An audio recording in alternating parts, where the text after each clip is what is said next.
Hello,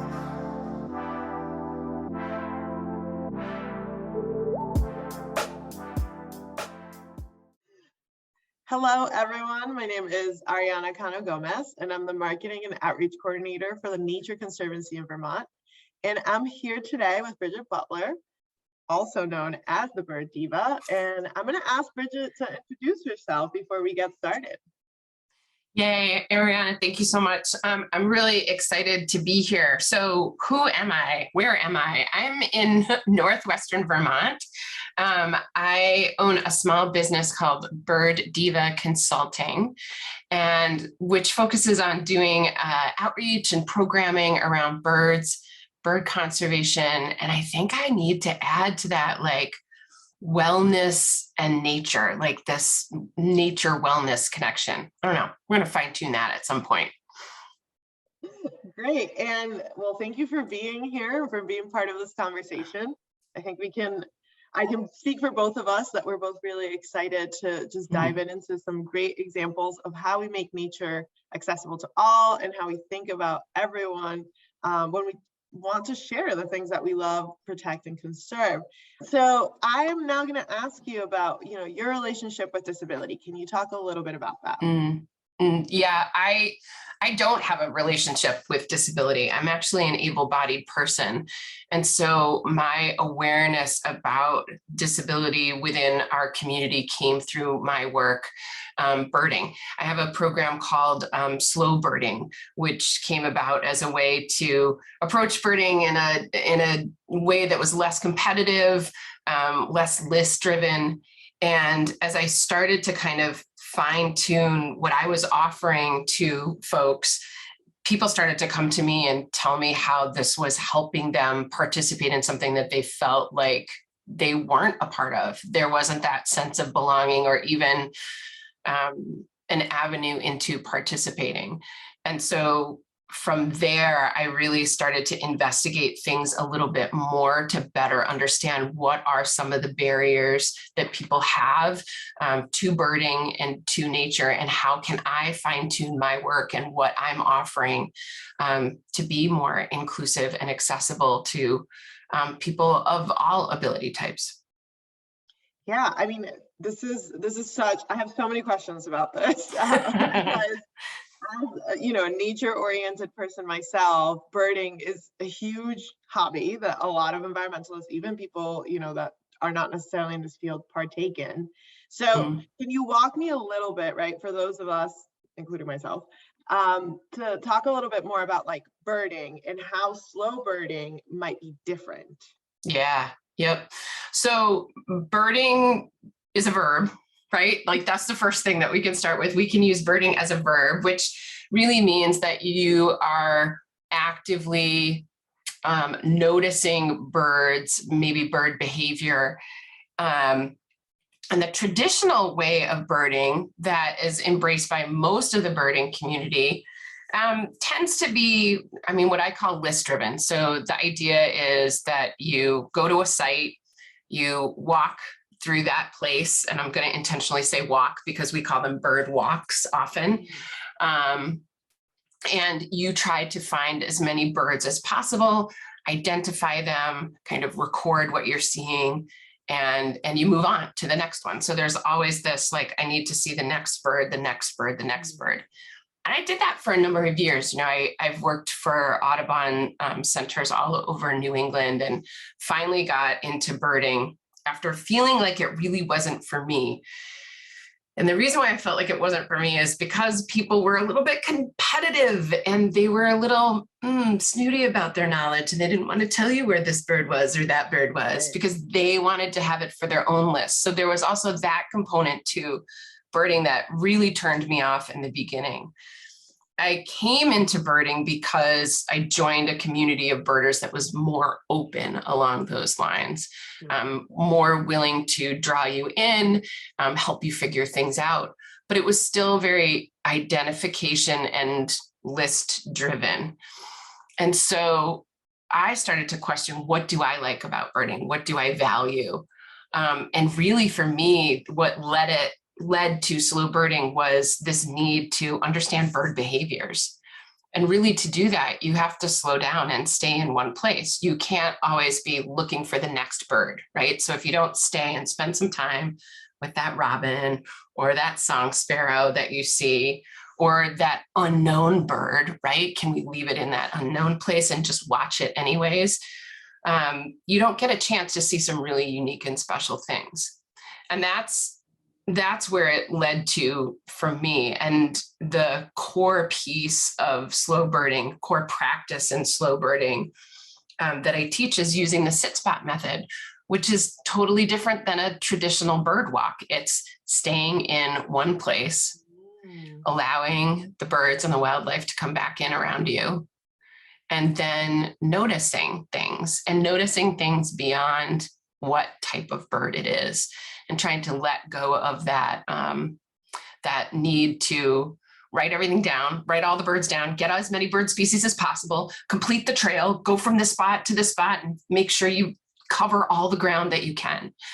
And that's where it started from, was my need to be able to experience bird behaviors and to slow down a little bit and really be in the moment. And it's really blossomed into so much more. Yeah, and I want to talk about that, because I know that, like, inadvertently, right, so many other things have happened from this idea and this thought that you had. And what I like about you talking about this is that slow birding sounds like it makes a lot more sense than like traditional birding, right? Because it's a lot more mindful from the way you're describing it. So I want to ask you kind of like, what are these things that you reference that, you know, came about because of this slow birding path that you've taken? Yeah, so I think the first thing that I realized in approaching birding in this way, and it comes from, and you've probably had discussions with people like this too. I know pretty much probably every birder has, where you meet someone new, maybe you're not even on a bird outing, and you identify as a birder. You're like, yeah, I really like birding. I consider myself a birder. And the first thing that the person does is they're like, oh, well, I'm not a birder, but, and then they go into this story about birds. So there's a whole segment of people out there that connect with birds and love birds and want to know more about birds, but there's this reluctance to like identify as a birder. And so I started to really pick that apart and try to figure out what is it that is keeping people from identifying as part of this community. And it was that there was this one track for how to participate, right? It's the walk, it's the listing and all of that. And so what I realized, first of all, people were coming to me and saying, this is giving me permission to bird the way that I like to bird. And all of a sudden there was this sense of belonging for some of these people. And I think that was the biggest thing for me to begin with, was that question of how can I make birding more inclusive? And this was a way, was to basically say to people, if you are noticing birds and you're getting joy out of it, and it's sparking your curiosity, then guess what? You're a birder. You don't have to have binoculars, and you don't have to have an eBird account and all these other things. So I think that was the first kind of spark that went off, was like, ooh, this is opening the doors to so many other people who want to really be a part of this community of people who love birds.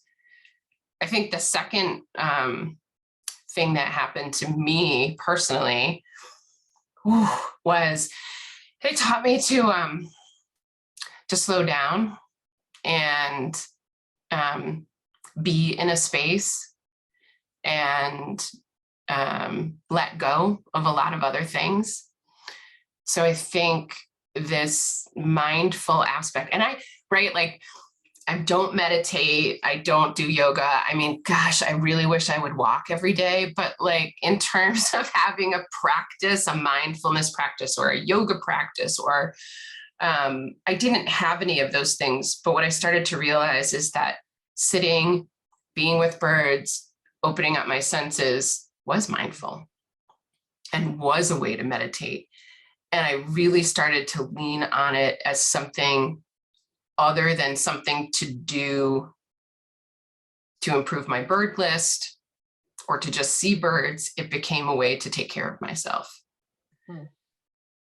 And then I started to hear from other people about that too. And this is where I get emotional because you're not sure if people are going to grab onto this, because it is a little different. It's a little bit off this path that everybody seems to be following. I started to hear stories from people who had been ill or injured, and this practice freed them up, took some of the pressure off of feeling like they couldn't participate in something that they loved. You know, I had a friend, I'm going to call her a friend now. She started off as a client, and she fell and broke her hip and broke her arm. We had scheduled a time to go birding together with a bunch of her friends. She hired me to come to her property and take her and a bunch of her friends to bird on her property for her birthday. We had to postpone it because she had fallen and broken her hip. And when I showed up for the walk, she was still recovering, and she had a broken arm, and she couldn't go far from the house. And she apologized to me. She's like, I should have told you this, but I didn't want you not to come because we couldn't go birding. And I was like, what do you like, wait, we can still go birding. Like, we don't have to walk. And what was beautiful, what happened out of it, is she had already started this practice of sitting in different spots in her yard. And what we decided to do was she and I and her friends picked spots that were like the hot spots in her yard. And then we figured out ways where we could get a lawn chair or get an umbrella and a lawn chair and set things up so that it was within walking distance of her home, so she could sit and be with the birds. She said it really helped her with her recovery. Right. That was the other big light bulb that went off for me. So I've just started a deeper dive to learn more, inform myself, and start to change how I speak about my work so people can see and know how it's inclusive, and is, a way for people to continue to explore nature in a way that's really super comfortable for them. Yeah, and I want to put a pin on that part, that second part of how do we make it more inclusive, because I want to dive in a little bit more, especially from just not birding, but people navigating nature, right? Like, and something that we do want people to have access to and feel comfortable and safe and welcome. But before we pivot into that, I would like to ask you, right, because this all sounds great, and like, I'm just so pleasantly surprised about this experience and process, right? Something so kind of like mainstream as birding also led you into understanding other aspects of how you can do the same thing in a way that's more mindful and rewarding. But I want to ask you, were there certain challenges along the way, or like learning things that you have noticed because of this process that you were like, oh, that is a learning opportunity for me, or this happened and I should do this differently, type of thing? Yeah. I think the first thing was making people comfortable with it. A lot of folks looked at this to begin with as something that was a little bit weird, right? Like, oh, you're going to sit still? Like, I don't understand that. So I think the first thing that I had to figure out how to do was really explain things in a way that communicated, what this practice was, why it was valuable, how it could open you up to a deeper skill set, even if you were like a traditional birder. So that was the first thing. I think there's a lot of looking at your own habits, right down to language. Like, already in this interview, I've talked about shifting from calling everything a bird walk. I mean, obviously slow birding is not always walking, it's sitting in place. How do we describe things differently? Bird outing instead of walk. The other piece was, thinking about where can I go with people? So, the client that I had she had a walker, and it changed the way that I looked at the landscape that I wanted to explore with people. And the group that really helped me and is still helping me kind of assess my work and how I put my programming and my courses and things out there is Birdability. This is a small nonprofit organization that just started within the past 2 years. And what they do is they provide free information on how to make birding more accessible to all different body types, all different learning types, including folks that are neurodivergent, right? And the minute I joined this group, I was like, oh my gosh, there's so many barriers to participation. Yeah. And that's where it becomes really overwhelming. And you kind of just have to do one thing at a time, pick a couple things to change and do those and do them really well, and be open to crashing and burning and people not being comfortable, being really uncomfortable. And how do you get through that discomfort? Messing up. I've in groups that are really focused on this work. I've learned all the words that we shouldn't be saying anymore: handicapped and wheelchair bound and all of those things. And I've definitely said those in front of people and kindly been reminded that there are other words that we can start to use. So I think for me, it really started with word choice is one. How do I communicate my programming in a way that shows people that it is open and accessible, and they can choose for themselves. They can read it and they can say, this is all the information I need to see if this is going to work for me. And then really doing the research and finding those groups that were going to support my learning and knowledge about how to just make this shift and this change. Yeah, that's so powerful right there, the part around the discomfort, but then also people's fear of making a mistake, right? As we try these new things, I think a lot in this conversation about inclusivity, or making sure that we shift the barriers, right? Completely transform them in a way that they are actually accessible spaces. People get really hung up on this fear of I'm going to say something wrong, I'm going to make a mistake. And I think that what's really great in hearing you talk about this is that you have this really successful, wonderful, welcoming way of experiencing birds, and that you didn't do it overnight. You didn't wake up, you were okay, I did it. It works. It's all good. No, and I think it's also really being able to listen to other people, right? And stop that narrative that you have in your brain of how things should be and how they should work and all of that. I know the first time that I used the Birdability checklist. So Birdability has this checklist that you can download and bring to your favorite birding site.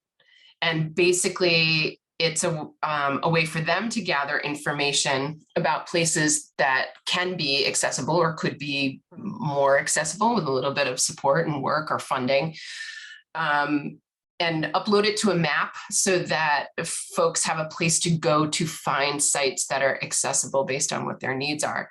And the first time that I used that checklist, I was like, oh my gosh, I am seeing this place that I love to come birding that I thought through my able-bodied lens was going to be perfect. No, something as simple as bathrooms. Yeah. Oh my gosh. I was just and I thought that this place would be fine because it had a building and all of that, but it wasn't. And the doorways were too narrow, and the path from the parking to the main trail, there was a big muddy dip. And I was like, there's no way that someone who's using a wheelchair could, navigate this. It just kind of really blew my mind. Thinking about the noise level, thinking about personal safety and all the lenses that you can see a space in terms of your own personal safety and comfort.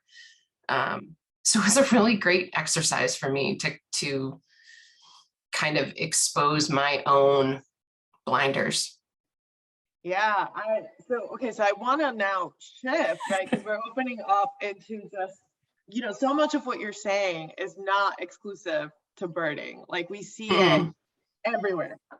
Like you are talking and I'm like, yes, the outdoor sports world. Like I have experienced that, just how challenging it can be, even as an able-bodied individual, to feel welcomed or included or safe in the outdoors. And then there's also the layer of these places that are trying certain things, right?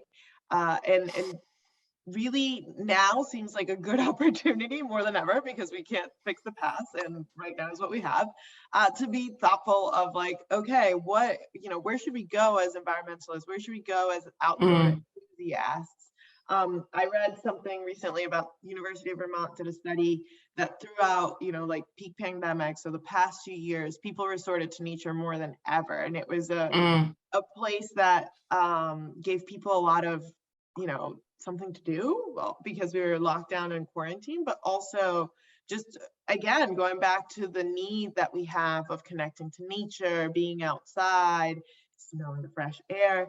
And I want to talk about, like, because we're both environmentalists, right? You have a background in the enviro world. And I love nature. I think that's like the bare minimum that anyone needs to be part of this crew. Like, what do you think are the biggest obstacles for people with disabilities to fully access the outdoors? And let's keep it Vermont, right? Right? And I want this conversation to be a lot around like, like what can we do better? And I say that as, the representative or an employer of the Nature Conservancy of Vermont, because I know that we've done some things, but there's so much room to grow for everyone. Yeah. I think this goes back to that baby steps type of thing. And, in Vermont, you think about, baby steps, because when you start to think about it, you're like, oh my gosh, there's so much. How can we make everything accessible? Vermont has mountains. Like, how's that going to work? How do we get people down to the brooks and the waterfalls and the salamanders in the wetlands and like all of a sudden you're like, oh my God, it's so insurmountable.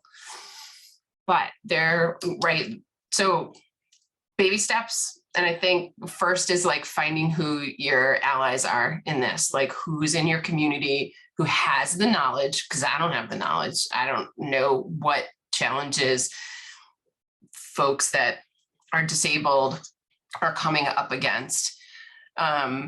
So finding those partners that can give you that type of information and that type of background to help you kind of then transform your work.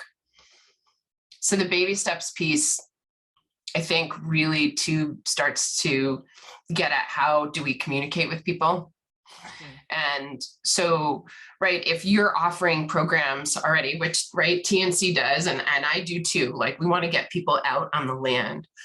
So I think one of the easiest ways to do that is really to start to fine tune how we describe what we're going to be doing together. We can't make every single walk accessible, but we can start to change how we describe walks so that people reading about them can choose for themselves whether it fits for them. And I don't think we do a good job of that right now. So I'm still learning how to do that and to describe things. And it takes a little bit more work because you're not talking to the people. You're not trying to talk to your constituents already. You're not trying to talk to the birders or the hikers or, the insect lovers that already know how to get out on things and know what your product is. You're trying to reach those people who want to have a connection with nature, but don't see themselves in these groups yet. The people that are like, oh, well, I'm not a birder kind of thing. Right.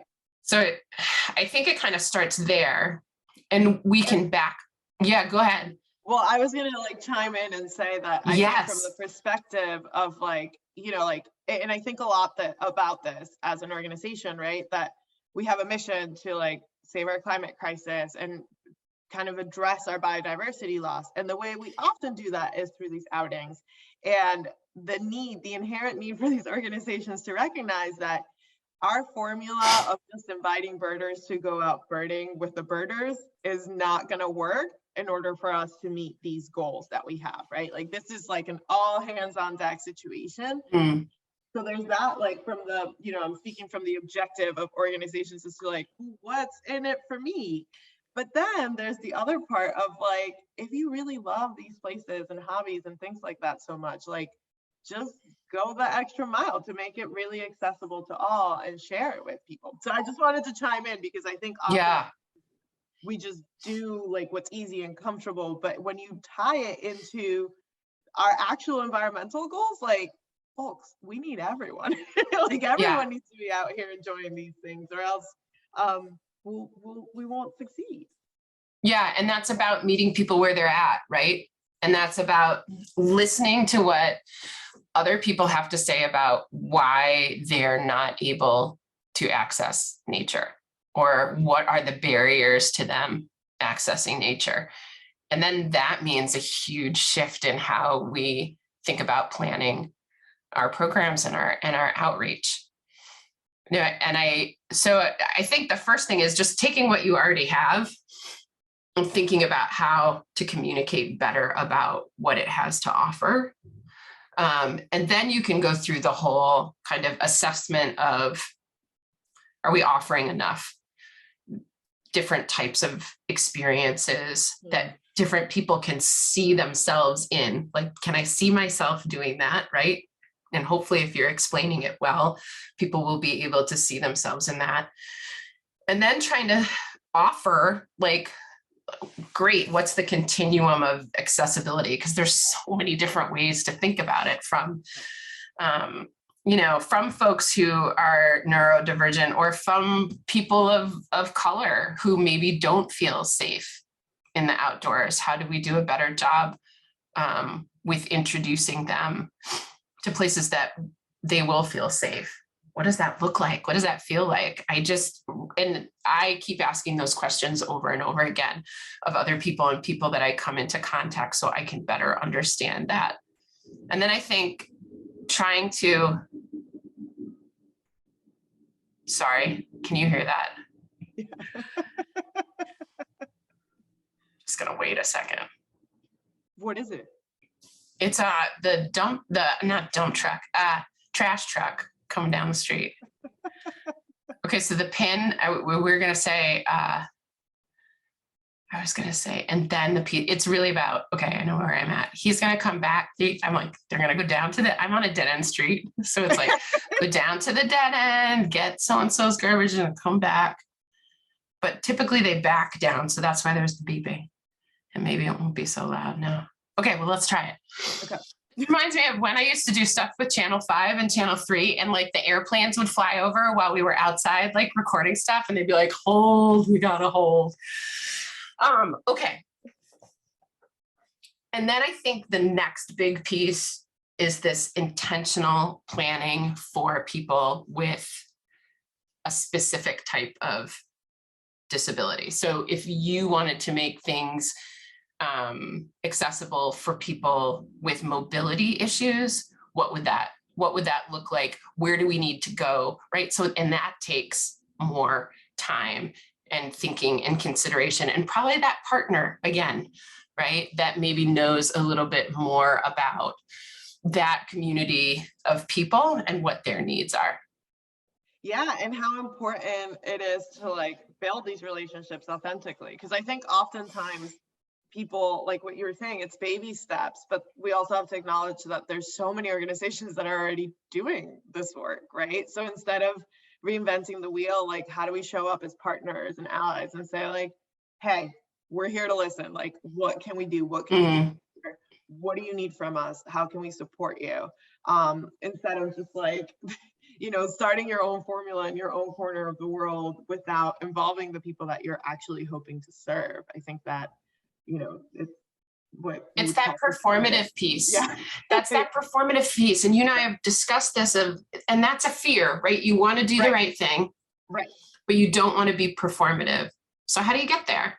And it does take time. This is the same thing that we do in conservation. It takes time to build relationships, to change, and to take action when it comes to conserving land. You can't just go out there and be like, oh, it's done. We bought this big chunk of land and everything's right. It doesn't. You may want it to happen like that. And I feel like there's also all of this pressure because of climate change and, loss of biodiversity, right? That we feel this pressure to get it done right away, but we can't do it without relationships. And relationships take time, and we have to come from a genuine place in order to build a really good relationship. Yeah, and how do we continue building on that, right? I know that in the past, like, the Nature Conservancy has put in an effort to build accessible boardwalks, and yes, they're successful, they're good, they benefit, but a lot of these, weren't necessarily the best prime example that we should be using for the next model, right? And like our goal, and what I hope that we can do as an organization, is take that moment to sit down and listen, like, okay, how do we improve on this? How do we build what we attempted and learn from that mistake or learn from that opportunity to do better? Because even, like, it goes back to the example of, like, you didn't think of snowboarding overnight. And I think there's a lot of fear in that. And I hope that people, if there's something to take away, at least for me in this conversation, is a lot of like how it is scary. It is really uncomfortable to dive in as an able-bodied person to try to, figure out how to be a better human or more human. There's a lot of fear that we will mess up and that it'll feel uncomfortable, but that's literally the point. Right? Like that right there, it's like why it's so hard, and that it's okay. It is so okay, as long as you take the moment to sit and be like, all right, this is how I'm going to do the next thing better. And I really hope that it can be, like, extrapolated into the organizational level and see more groups that, and I want to ask you this too, as like, you're the perfect kind of person because you can see it from these two perspectives of the slow birding, mainstream utilizes nature as a way as an individual. What, and I asked that question of like, what more can we do? But according to you, like, where should we go as organizations? Like, where should we start having more of these conversations? Like, how do we bring people in to think about it? The random, mainstream birder out in the middle of Vermont, how do we get them to wake up and be like, you know what, we should do this? Oh, I know it's not an easy question. Oh, that's like a hard one.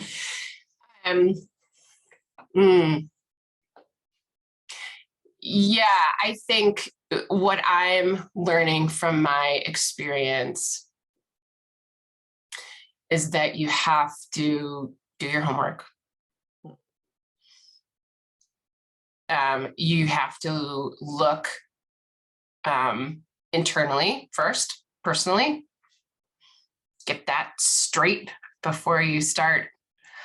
Right, because it's almost like with social media, it's really easy to just be like, oh, yes, this is the good thing. Like, I'm going to hit share, rah, rah, right? But if you haven't read the article all the way through, and you haven't reflected on what you've read, and maybe even gone that next step of practicing it yourself, then you're really not ready to bring it to other people. And then I think you have to bring people along slowly. I'm definitely learning that in my slow birding work too. There are facets of the slow birding practice that are edgy for people. Just sitting in place is edgy. If I ask you to sit in place and relax your shoulders, all of a sudden you're like, that's not birding. that's something else, right? And that's edgy for some people. And I think some of these things are edgy for people. And so you have to watch for those edges with your team, with whatever organization you're working in, the board that you're sitting on. And how do you bring folks along?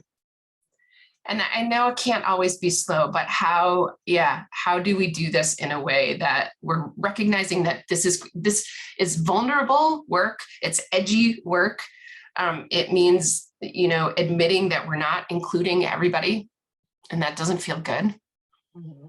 It's also admitting that we don't know how to do it, but there are people out there that are doing this work that have learned some things that we can be like, ooh, I don't have to fall down that set of stairs.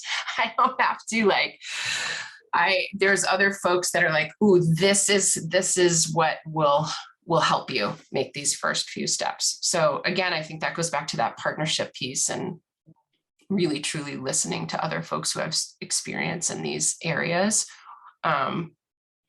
who experience it as they're trying to navigate connecting with nature. Believing people. One of the things that birdability teaches is like one of the first things in leading an accessible bird walk is when somebody identifies a bird, is to believe them. Right? When someone comes to you and says, well, your walks aren't super accessible because I can't park there. There's no parking for me as a disabled person. Or the two big things that are really important for me are bathrooms and water. Like if I can't access those things, or I didn't even know how to get to that site. I mean, how many trip things have you read where it's like, well, just find it on the map for yourself. There's certain things that are missing that are barriers to people. And if we don't listen to people talk about those barriers or even ask them, like, what are the barriers to you participating? Or to our partners that hold some of this knowledge, what are the barriers to the folks in your community from accessing these trails, from accessing bird outings, whatever it is? That's hard. Yeah, no, thank you. It's hard and it's a lot of work, but it's important work, right? Oh, it's so good. It is so good. Again, like I get excited about this when I go back to thinking about how many people have sent me notes, or just said plain out, like the whole permission thing just kind of blows my mind. I'm like, who's the gatekeeper on this? Like you feel like there's gatekeep. Somebody is telling you that you can't and you needed permission. Oh, that's just heartbreaking, right? Nature's right there. Right. We shouldn't be telling anybody how to connect with. We should be facilitating those connections in a way that bring joy and further connection and curiosity. Yeah, thank you. That was great. I mean, that part right there was just like fangirl moment of that thought for sure. I guess I want to ask you more about slow birding, just because it seems like there's both such an opportunity for people to get into birding. Like, even myself, like I have never thought about birding. I'm not one of the birders. You just said it. No. I look at birds, so I guess I'm a birder. But I really like the idea of slow birding. I just love the mindfulness and like the slowing down of it, especially in a society that like pushes us to like see everything, catch everything, look here, go there. So I guess my question to you, right? Like, we don't need you to be out with me in nature to go slow birding. Anyone can slow bird. Anyone and everyone can do it. So anyone out there that's like, how do I do this? Like, where do I begin? Where's the starting point? Yeah. Pay attention I think the first thing is just pay attention to those moments when you feel that little spark or that zing when you are connecting with birds. I think that's like what is happening, and then like zoom out on that, like what just happened and why did this feel so good? And then try to create those moments for yourself. So for me, slow birding really, birding shifted for me when I stopped moving. When I stopped trying to walk and cover a lot of ground and write all the birds down. And so I think, the next piece is to try that, right? Is to try staying in one place, or try sitting at your window for 20 minutes and just noticing what's outside. I think the other piece is changing your intention. And I think this is where that thing of people being like, well, I'm not a birder. Mm-hmm. Most people think birders know a lot. They know everything there is to know about birds. And really that's a process, an arc, a lot of time spent trying to get to know birds and assemble your resources and all kinds of things like that. But really it's about just developing some skills, opening up your senses, looking in a different way. What if you sat and you looked at birds just to notice things about them rather than to identify them? How would that shift? So if you set different intentions, I think that starts to change how you connect and the depth. It opens up this opportunity to connect on a much deeper level. For experienced birders, I often challenge them to let go of something. Try letting go of going out for the day and having a target bird. Like, this is the bird I want to see. I know they're in the area, right? Because what ends up happening a lot of times, like if you don't see that bird, how do you feel? Right. You get bummed. Yeah. It's like this, right? I had a great day in nature, but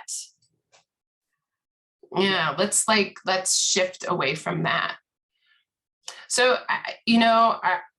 I think for anyone, whether you're a birder or not,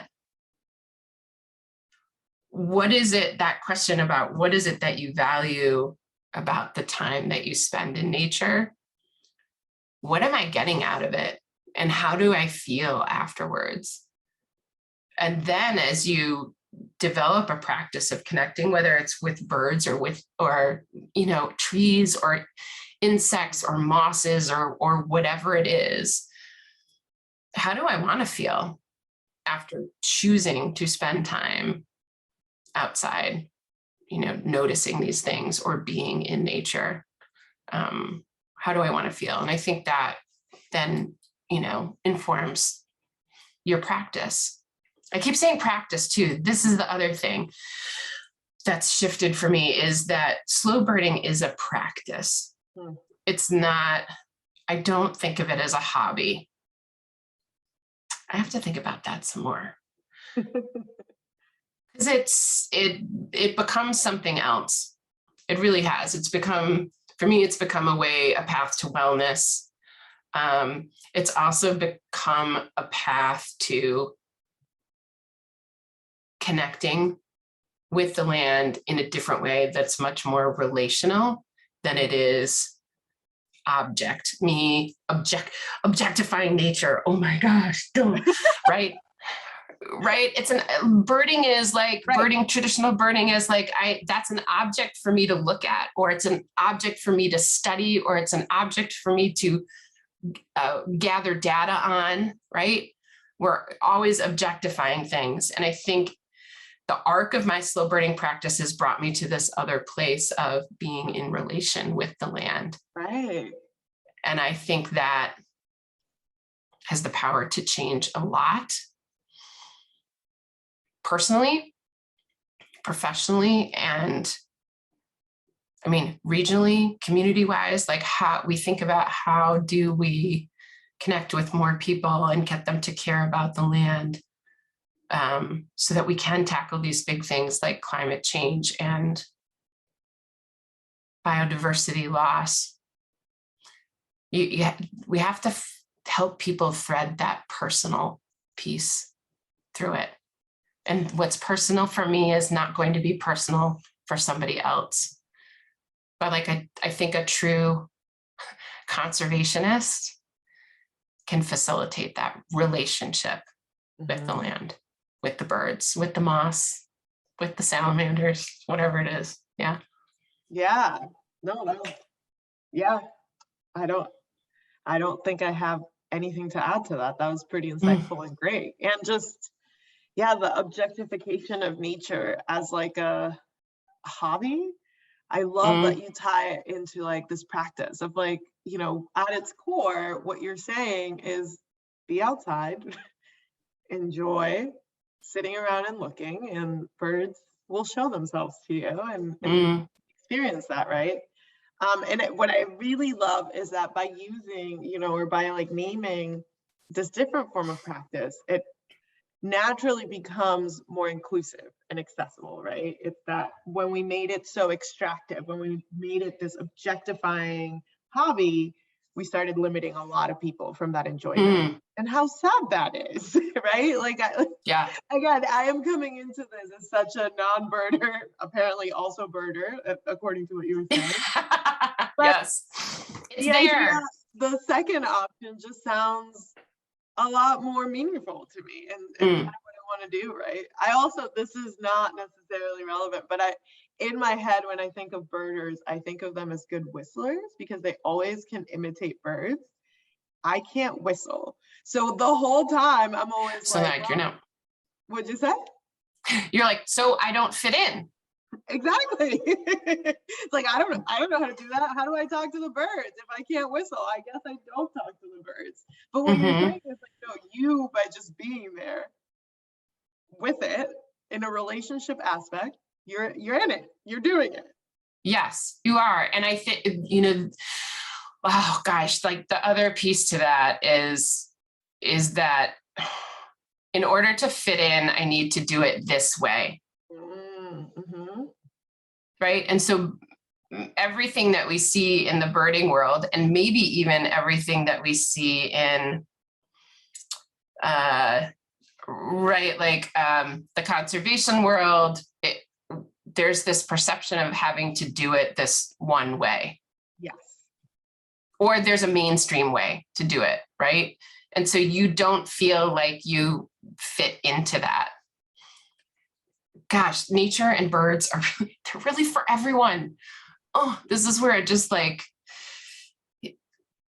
having that realization, it's an awakening to realize that there are people that feel like they're not included. Oh, we have these bird walks. Come on these bird walks. There's one every month. It'll be great, right? You'll love it. There's all these people there, right? And you should just come. There's so much going on in that person's head that you just invited that is like the doubting and the I don't really belong and I don't have binoculars and I don't even know where that is. And what if I show up and I don't know anybody? And what if I show up and nobody else shows up? And gosh, all of those things. Or I can't because, whatever it is, like what are all those barriers? How do we just decrease one? Let's just pick one at a time and just start hacking away at it. I love it. This is great. So when we think of 5 years ahead, right? What is your hope to be with slow birding? And what about you personally too? Like, where do you see the ideal self and slow birding in 5 years? So in 5 years, I really hope that slow birding and other types of birding are not looked on as weird or different or don't set themselves up to be that same thing that mainstream birding is, right? I would like to see slow birding right now it's like pushing into all these other different places, right? So it started off as really being able to experience and know birds beyond identification. And then it started to go into this wellness place, which is really wonderful. And I'm enjoying exploring that more. And then there's this other piece, which is more this relational, spiritual piece, if you will, right? Because people start to connect to the land, they come in relationship with the land. And that's a very spiritual thing for some people. I would like slow birding practice to metamorphose through all of that and just be open. I want to see how people take it and make it their own, right? Like take it and make it your own, right? Whatever that means for you. If it's really just opening a door and giving people permission to connect with birds in a way that's comfortable and less pressure and all of that, then I've done it. We're good. 5 years. Personally, I want to see where this pushes me in terms of how I think about my relationship with the land. You and I have talked about this in other conversations about thinking about how conservation has been seen through this very white lens. Mm-hmm. Also this lens of ownership, of objectification of the land, of its resources. Mm-hmm. I am struggling, and it's uncomfortable to think about how we've gone about conserving land, even in Vermont. I think about the wildlife refuge up where I live in northwestern Vermont, and how this is the place of the Abenaki people, and how in order to make a wildlife refuge, we pushed a lot of people off of that land. Mm-hmm. And we're still striving to repair that relationship with the people and with the land itself. I think about how I need to shift my thinking around what sustainability means, and really is talking about sustainability just a way for us to say that we can still take what we want from the land. Mm-hmm. So in 5 years, I hope I'm still on that path to a deeper relationship, and that I'm able to communicate my experience with other people so that they can have a deeper relationship as well, and feel comfortable in that, in having that edgy, vulnerable experience of connecting with land and wildlife in that way. That was great. Yeah, 5 years.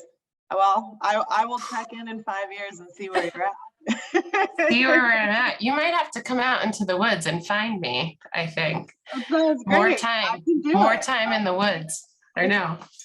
I love just naming again, the role that conservation has played in just becoming this very toxic gatekeeper to something that's just inherently within everyone, right? And the need for us to transform the way we look at environmentalism into more intersectional, right? Just like we are part of it. We have and should have access, feel welcome, no matter who you are, right? Or where you come from, type of thing. And I really love and appreciate the fact that you're on this path to like better yourself and understand what that looks like, right? Because even whether you fall into one category or the other one, we benefit to a certain extent from that gatekeeping structure. But I think more and more we're recognizing that it's not sustainable. It's not what we actually should be doing as humans, and hopeful that people pick up on that. Yeah. I also love, like the comment on what it means to be an environmentalist or a conservationist, or saying like birder, like you should do this, you should be this, like mainstream. And I'm like, You like nature? You probably do. You drink water, you probably breathe air, you're there. We did it. Like, welcome to the club, right? And like really taking away all these pretentious like badges of honor of like who is the best conservationist, who is the best environmentalist, and really like start changing the narrative that like we all are, we're human, part of it, right? So, and that there's many angles as to how we come about it. And that in itself, so it's telling those stories too, right? Like, I think that's the other piece is highlighting work from people that are different ways of knowing, are different ways of protecting land, caring for land, right? Being a caretaker of connection. Just keep seeking out stories different from our own. Yeah. And different from the traditional pathway. Oh my gosh, I think about that so much in terms of land conservation. We're always telling that same story. And where are those other ones that maybe are a little bit more edgy, a little bit more uncomfortable? Let's tell those too. Just get those out there. The reason why we originally connected was me just shaming and saying that I do not care about Aldo Leopold. And I think that's a very controversial stance to those of you that are not, you know, part of that group that were just educated with Aldo Leopold as the godfather of conservation. Yeah. I absolutely hated that because I never saw myself in Aldo Leopold. I didn't understand what Wisconsin was, right? Like, I've never been there, sorry. So then, you know, evolving and meeting other people that are like, yeah, this is what I like. This is how I connected to it. I'm like, wow, look at that. Paying attention to that one little, right? That little thing you were asking me, you know, before how to start slow birding. And you bringing up Aldo Leopold, there was something about that, his readings, writings being taught to you that just, it just is like sandpaper, right? Or like something gritty. There was something there. It's pay attention to those things too. Pay attention to when it gets uncomfortable. What was uncomfortable for me that also became a big part of slow birding was the lack of women within, you know, the birding community, and especially women in leadership roles. So where are all the women and where are their stories? And so those little, you know, inklings, those uncomfortable things that rub you the wrong way, or just, it's like a burr, right? Find that, pick at that, pull that apart, ask questions about it, right? Talk to other people about it, because I think it leads you to this whole new space and a whole new awareness. Well, Bridget, thank you so much for this conversation. This has been a delight, as always. Same here. I want to, so resources that you shared. So you talked about Birdability, right? For people to check out. People can find you online, right? You can find me if you type in Bird Diva and you'll find me. So I'm on Twitter, I'm on Instagram, I'm on Facebook. My website is birddiva.com. I love questions. I love like audio snippets, like send me your wonderings. And that's where you'll find me talking about some of the courses and workshops that I offer as well. And I'm always learning. I'm always... I'm just trying to be open to all of these ways of knowing and ways of experiencing and connecting in nature. So I love people's stories as well. So I'm happy to listen to other people's stories too. That's great. And the same goes for, you know, the Nature Conservancy in Vermont. My name is Ariana Cano. You can find our information online. We are one of those organizations that we want to hear it. We want to change. We want to, you know, really learn and be on the same path as Bridget. So this is also naming that I'm here, open and welcoming to all for us to connect, talk about nature, go out in nature, and just learn as we grow within our own environment. So with that, I think that's it. Good job. You did great. the University of Vermont Center on Disability and Community Inclusion. We support, we teach, we study, we share, we connect. Find out more at go.uvm.edu/CDCI.